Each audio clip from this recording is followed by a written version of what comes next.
провода. Он по рукам, телефон во все голоса говорит: пора. Пока.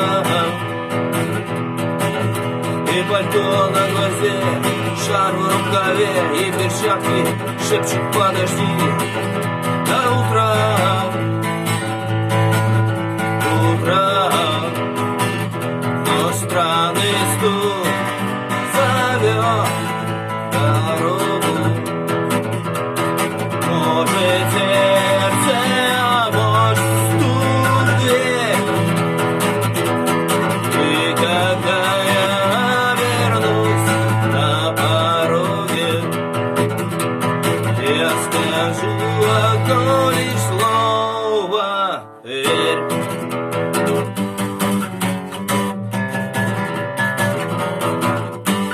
Опять на вокзал, и опять поезда, опять право